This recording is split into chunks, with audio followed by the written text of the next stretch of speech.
안녕하세요. 스타크 쓰기센터 심원 소장입니다. 시간이 참 빠르네요. 벌써 이제 2024년도 1월이 다 지나가 버렸습니다. 올해부터는 이제 매달 한 번씩 그달 수업에 관해서 짧게 리뷰하고 시사점들 한번 생각해보는 영상을 찍기로 했습니다. 그래서 1월 수업에 관해서 간략하게 말씀드리고 2월 수업은 어떻게 진행되는지 앞으로 계획도 좀 말씀드리도록 하겠습니다. 그러면 먼저 중등 수업부터 말씀드리도록 하겠습니다. 중등 수업은 매 시간 5개 글쓰기 문제를 풀고 있고요. 주중에 다시 쓰기를 통해서 복습을 합니다. 일정한 주기로 글쓰기 주제를 갱신하고 있는데 문학, 철학, 역사, 예술, 사회, 과학 등을 포함하는 다양한 주제를 다룹니다. 중고등학교 교육과정에 나오는 기초 개념을 자기 것으로 만들고 그 개념을 사용해서 생각하는 연습을 하는 거죠. 올해 1월의 주제는 비유, 상징, 갈등이었습니다. 모두 중고등학교 문학의 핵심 개념이죠. 비유와 상징은 주로 시에서 많이 언급되는데 수업 시간에는 문학뿐만 아니라 사회 이론과 철학에 사용되는 비유와 상징까지 함께 다뤘습니다. 한번 문제를 보시면서 짧게 설명을 드리도록 하겠습니다. 지금 보시는 문제지가 학생들이 수업 시간에 이제 풀게 되는 문제지입니다. 기본적인 구성은 먼저 주제에 대한 짧은 글을 주고 그 글에 대해서 이제 요약을 요구합니다. 글자 수가 이제 70자에서 100자 정도밖에 되지 않습니다. 어떻게 보면 되게 쉽다고 생각하고 아이들이 쓰는데 실제로 쓰는 걸 보면은 되게 부정확합니다. 그래서 교과서를 혼자 힘으로 읽는 힘을 키우려면은 결국 어렵지 않은 글이라도 짧게 정리해서 자기 것으로 만드는 훈련이 필요하거든요. 그래서 이제 교과서 수준의 글을 제가 골라서 약간 윤문을 합니다. 학생들이 꼭 알아야 될 정보들을 담아야 되기 때문에. 요약을 한 후에는 자신이 이해한 내용을 이제 구체적인 대상에 적용하는 훈련을 하는데요. 비유를 배웠기 때문에 실제로 시에서 어떻게 비유가 작동하는지를 설명을 해야 됩니다. 앞에서 이해한 것을 가지고 설명하는 훈련을 하기 때문에 학생들이 요약하는 것을 제대로 했다면 대체로 이 부분은 어려워하지는 않습니다. 다만 학생들이 얼마나 정확하게 적용하고 있는지 그 부분에서는 좀 차이가 나기 때문에 학생 답안 수준이 이제 좀 많이 편차가 있습니다. 사실 비유는 인간이 생각하는 과정에서 매우 중요한 역할을 합니다. 그래서 수업 시간에는 문학 작품만 다루진 않고요. 사회 현상을 설명하는 글에서 나타나는 비유, 또 더 나아가서는 윤리에서 배우는 인간 본성에 관한 동양 철학의 이론들에서도 비유가 활용됩니다. 인간 본성을 물에 비유하는 실제 원문을 읽고 이 원문에서 비유가 어떻게 사용되는지를 확인을 해봅니다.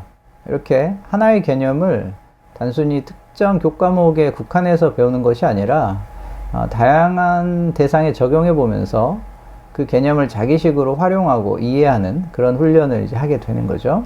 저희가 3강에서는 갈등에 대해서 배웠는데요. 여기도 마찬가지로 보시면 갈등에 관련된 이론을 먼저 요약을 하게 만들고요.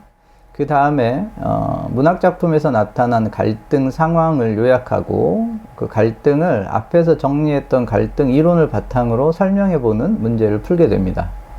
개념에 대한 이해를 좀 더 심화하기 위해서 또 새로운 글을 요약을 하고요. 이번에는 사회 현상에 적용하는 설명을 한번 해보도록 했고요. 그 다음에 다시 이제 종합해가지고 앞에서 배웠던 모든 내용을 활용해서 문학작품을 분석해보는 글쓰기를 했습니다. 수업 시간에 다루는 비유나 상징, 갈등이라는 개념들은 중학교 과정에서도 중요하지만 고등학교를 갔을 때 문학과 사회이론의 기초가 되는 굉장히 중요한 개념들입니다. 이런 개념들을 자기식으로 이해하고 적용하는 훈련을 하다 보면 이제 새롭게 배우는 또 다른 개념들도 스스로 한번 정리하고 적용해 볼 수 있는 능력을 키울 수 있게 되겠죠. 2월달 수업의 주제는 공정, 정의, 불평등입니다.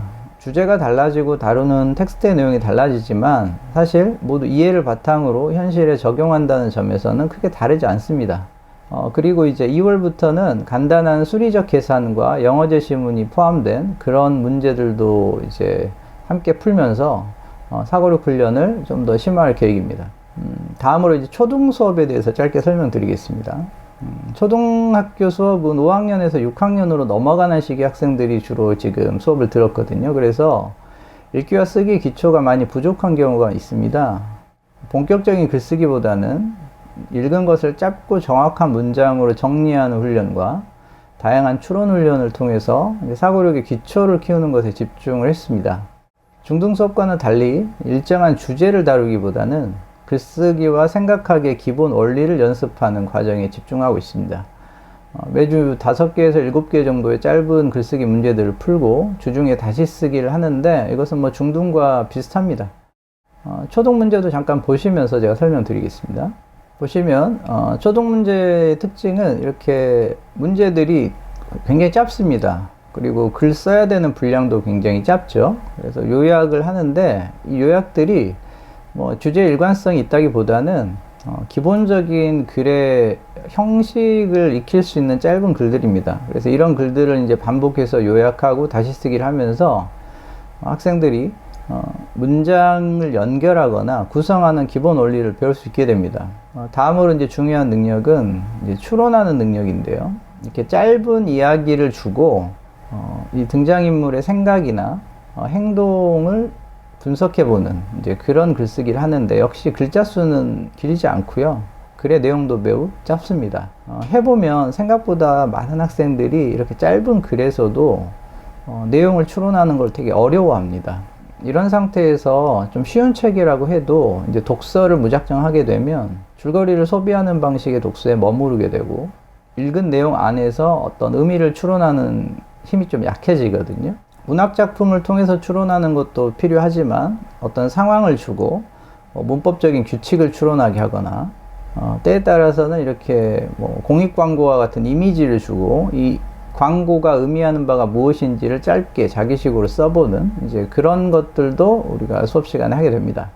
그리고 이제 문학작품으로 시 속에서 말하고자 하는 바가 무엇인지 이제 이런 것도 하는데 그래서 초등 같은 경우에는 당분간은 계속해서 이런 포맷을 유지하면서 학생들이 실제로 좀 짧은 문장을 정확하게 쓰는 것에 집중하도록 그렇게 지도할 계획입니다. 이 주중에 다시 쓰기의 중요함에 대해서는 아무리 강조해도 지나치지 않는 것 같습니다. 자, 지금 보시는 이 페이지는 이제 학생들이 과제를 올리는 페이지인데요. 매 수업 시간마다 학생이 쓴 글을 제가 읽고 간단하게 이제 코멘트를 하게 되고요. 이런 코멘트를 바탕으로 학생들이 이제 다시 쓰기를 하게 되는데 다시 쓰기를 굉장히 성실하게 이렇게 꾸준히 열심히 하는 학생들이 있는가 하면은 또 어떤 학생들은 거의 다시 쓰기를 하지 않는 경우도 있습니다. 대체로 이제 다시 쓰기를 열심히 하지 않는 학생들이 수업에 적응을 잘 못하고요. 금방 그만두게 됩니다. 제가 학부모님들 수업 상담을 할 때 가장 강조하는 게 이제 다시 쓰기거든요. 다른 건 몰라도 글쓰기를 시작했다면 날마다 꾸준히 쓰도록 해야 됩니다. 날마다 생각하는 습관을 만들고 그러면 글쓰기도 좋아지고 학업 역량도 향상됩니다. 그리고 거기에 필요한 시간은 하루에 한 20분에서 30분 정도죠.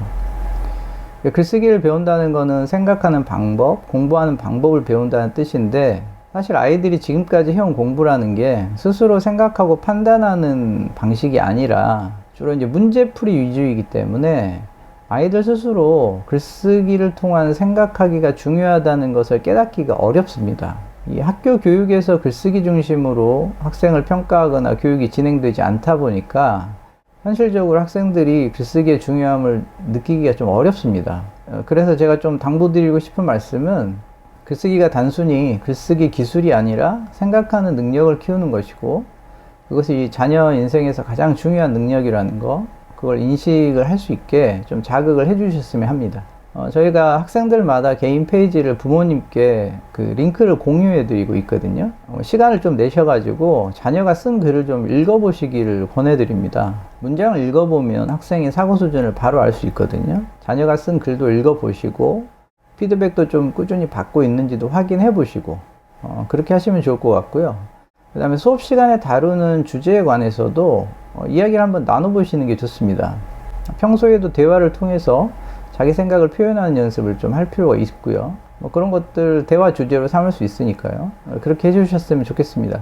짧게 1월 수업에 대해서 말씀드렸는데 2월 수업은 또 계획한 대로 학생들에게 최대한 많은 도움이 될 수 있는 주제와 내용으로 열심히 하도록 하겠습니다.